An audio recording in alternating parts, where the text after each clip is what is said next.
vent soufflera, tu rechargeras plus souvent ta voiture électrique sur les longs trajets. Parce que c'est un élément dont on entend moins parler sur Internet, mais le vent a un énorme impact sur l'autonomie de votre voiture électrique. Et c'est ça dont on va parler aujourd'hui. Alors, cette présentation va se faire en 3 parties. La première rapide, je vais vous expliquer un petit peu pourquoi j'ai fait cette vidéo, mon retour d'expérience. La deuxième partie va remettre les choses à sa place en France, parce qu'il y a des régions où le vent est très faible et l'impact sera quasi nul. Et d'autres régions, par contre, où les vents sont continuels et il va falloir faire attention à vos trajets en véhicule électrique. Donc on va jeter un coup d'œil rapide à ça.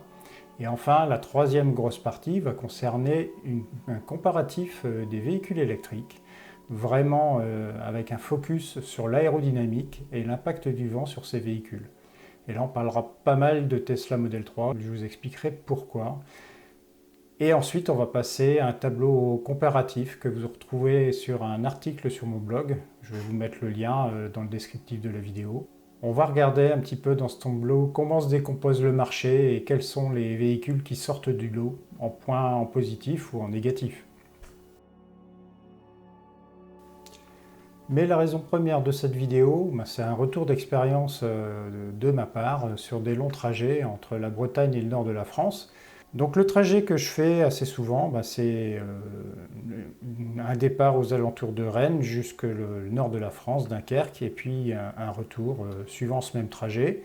Donc le trajet se fait quasiment exclusivement sur autoroute. Et en général, je vais me charger sur ces 3 aires ici. Donc c'est des stations Ionity. Je passe en particulier par cette station qui est la station Ionity sur l'aire de Bolleville parce que c'est l'une des rares stations haute vitesse dans les alentours de Rouen, en tout cas à date. Et mes mauvaises surprises, justement, c'est autour de cette aire de Bolleville. Alors autant quand je monte dans le nord, je n'ai aucun souci.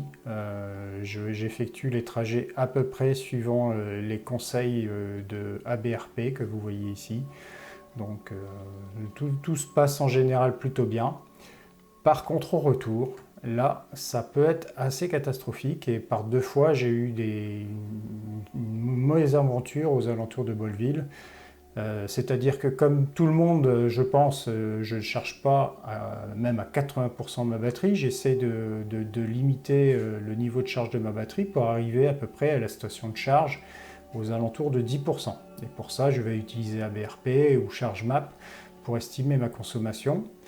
Mais a priori, on fera les tests un petit peu plus tard. ABRP ne prend pas en compte le vent et l'impact du vent sur la consommation. Et à 2 reprises, j'ai fait ce trajet là, l'aire de la baie de Somme à l'aire de Bolleville, où je devais arriver avec 10% et j'ai dû ralentir, mais largement ralentir, réduire ma vitesse à 90 km/h pour espérer atteindre l'aire de Bolleville où je suis arrivé avec 2-3% de batterie restante uniquement, alors que je m'attendais à en avoir 10. Et j'ai ralenti, j'ai peut-être réduit ma vitesse pendant une vingtaine de minutes. Je me souviens même d'une fois où j'ai dû me mettre derrière un camion pour me mettre à l'abri du vent et pour arriver à bon port. Donc ça, c'est des choses dont on aimerait bien se passer. Pour aller un peu plus dans le détail, ce que j'ai fait, c'est que j'ai regardé les consommations que j'ai réalisées sur les trajets aller et retour. Et voilà ce que ça me donne. Donc, direction Bretagne vers le nord de la France, j'ai une consommation à 122 kWh, alors qu'au retour, j'ai consommé 144 kWh. Au niveau des conditions météo, j'ai pris les conditions justement à l'aire de Bolleville, en Normandie, où les conditions ont été à peu près équivalentes, c'est-à-dire une température de 12 ou 9 degrés et des vitesses de vent alors un peu plus élevées au retour. Mais surtout, ce qu'on va remarquer, c'est que la direction du vent, c'est des vents qui viennent de l'ouest ou du sud-ouest. Donc j'avais à l'aller le vent dans le dos une partie du temps et j'avais au retour le vent de face. et c'est ça qui a fait la grosse différence. Donc sur le trajet retour, j'ai consommé 18% de plus qu'à l'aller. Si je traduis ça en pourcentage batterie, c'est 36% de la batterie du Kia Niro EV en plus de consommer. Comme vous l'avez vu, il y avait 3 arrêts, donc grosso modo, j'aurais dû rajouter 12% de charge batterie à chacun des arrêts pour être sûr d'arriver à bon port. Et c'est ça qui m'a manqué, puisque j'ai visé les 10%. J'avais besoin d'au moins 12% supplémentaires, j'en avais 10. Il a fallu que je réduise ma vitesse. Donc pour être à l'aise, j'aurais dû viser une arrivée à la station de charge à un niveau de 22% sous ABRP, de la façon dont je l'ai fait en tout cas, pour être à l'aise et pouvoir rouler à la vitesse de 130 km/h.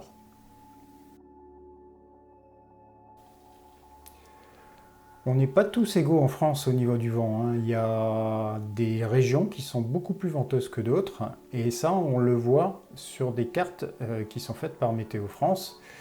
Alors la première par exemple va nous donner les vitesses de vent en fonction des régions, et on voit que la côte nord-ouest de la France est très venteuse, entre la Bretagne, la Normandie et les Hauts-de-France. Il y a également les régions PACA et Occitanie qui sont venteuses et qui reçoivent le Mistral depuis la mer.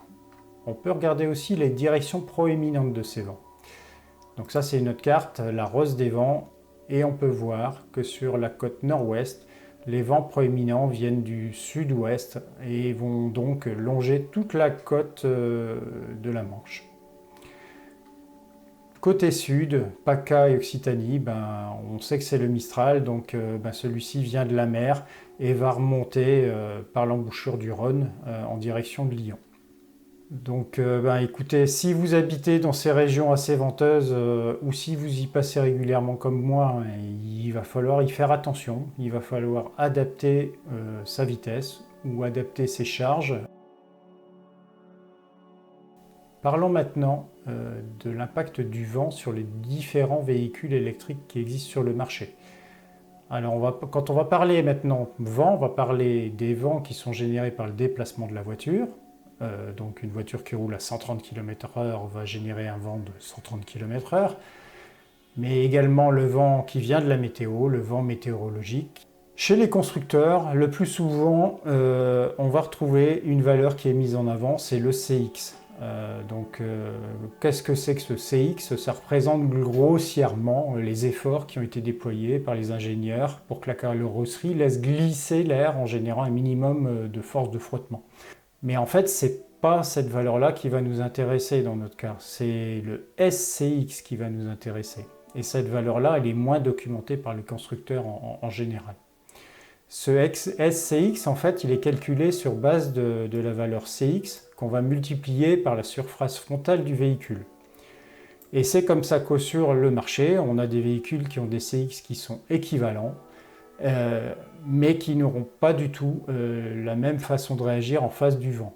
Un SUV avec un bon CX aura une grosse surface frontale, et forcément l'impact du vent va être beaucoup plus important qu'une petite voiture compacte avec un CX équivalent.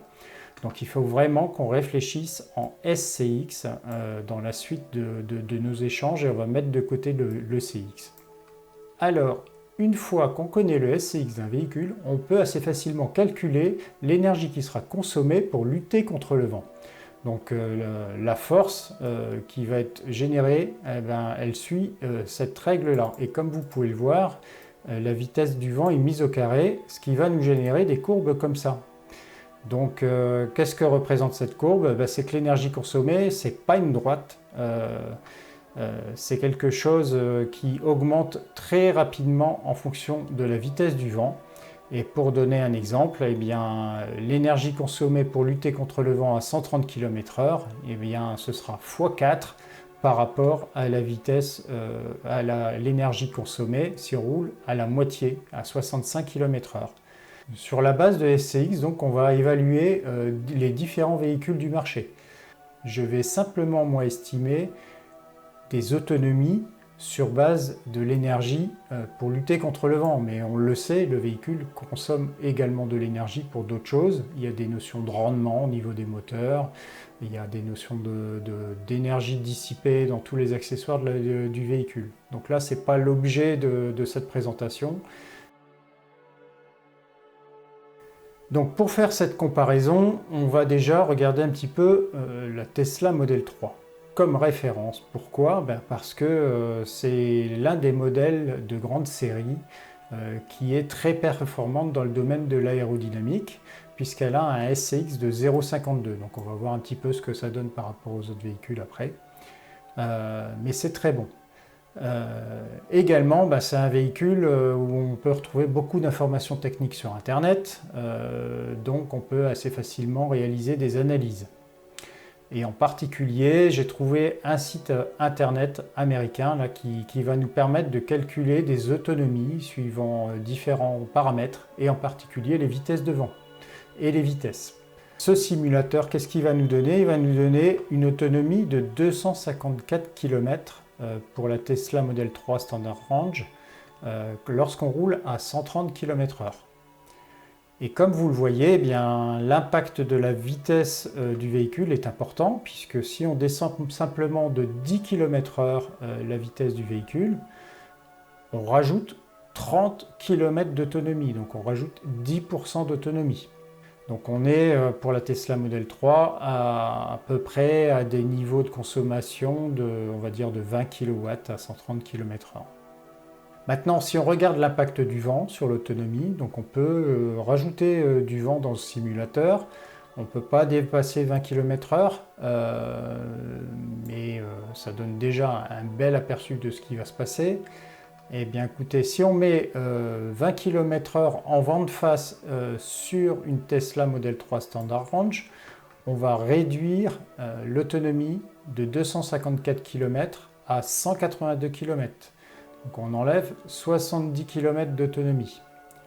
En sens inverse, si on rajoute du vent en arrière du véhicule, donc on l'aide à avancer, on va augmenter son autonomie et on va l'augmenter d'une centaine de kilomètres. Alors ça, j'y crois qu'à moitié, pour être honnête avec vous. Et pour ce qui concerne les autres véhicules maintenant, écoutez, j'ai fait un tableau, donc j'ai fait l'effort de rassembler les informations que j'avais sur différents véhicules dans ce tableau. Et on va essayer de comparer les autres véhicules à cette Tesla Model 3 de référence. Donc je vais déjà regarder, comparer les valeurs de SCX des différents véhicules. Et là, le tableau il est classé d'une valeur la plus faible à une valeur la plus élevée.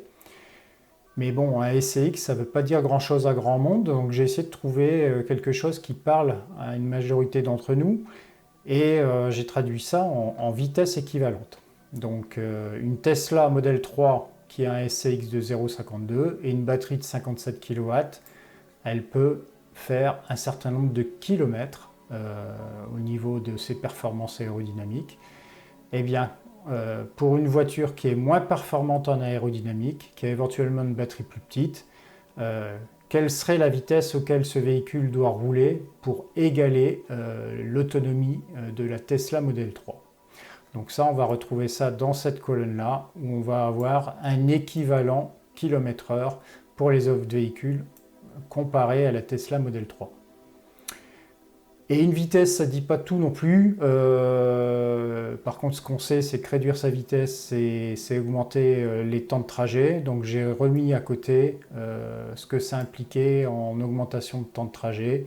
Donc là, on a l'exemple de la Hyundai Ioniq 28, qui est très efficiente également, quasiment aussi efficiente que la Tesla Model 3. Mais malheureusement, ce véhicule a une toute petite batterie, donc il va falloir réduire de beaucoup sa vitesse pour avoir une même autonomie. Et la vitesse de cette Hyundai va être de 87 km/h. Donc si je reprends ce que j'avais au-dessus, eh bien si ma Hyundai Ioniq 28 roule à 87 km/h, elle saura faire 254 km comme la Tesla Model 3. mais ça veut dire que le trajet sur 100 km/h va être augmenté de 22 minutes. C'est pas négligeable. À noter par contre qu'il y a certains constructeurs qui ne donnent pas les valeurs de SCX, c'est impossible à avoir, donc je les ai estimés et j'ai dû le faire pour la Kia Niro EV, donc Kia ne donne pas ces infos. Et pour la MG4, MG ne donne pas non plus ces infos. Donc l'estimation pour ces véhicules a été faite graphiquement en essayant d'estimer la surface frontale des véhicules. C'est bon autant que ça peut l'être. Je suis désolé des imperfections et des imprécisions que ça pourrait engendrer, mais j'avais envie quand même de pouvoir vous donner ces valeurs. Donc c'est peut-être un petit peu optimiste, peut-être négatif, peut-être pas, j'ai un petit peu du mal à savoir. Donc si vous avez des informations plus précises à me donner sur ces véhicules, n'hésitez pas à me les donner, je corrigerai le tableau, il n'y a pas de problème. Voilà. Alors je vais vous laisser le lien sur la plage, donc vous aurez tout loisir à aller regarder ce tableau plus en détail. Moi je vais vous donner quelques infos sur quelques véhicules typiques, on va dire, une petite analyse sur quelques points. Donc le premier par exemple que je vais vous donner, c'est sur la Volvo XC40, qui est un véhicule plutôt thermique qui a été électrifié et qui a un très mauvais SCX.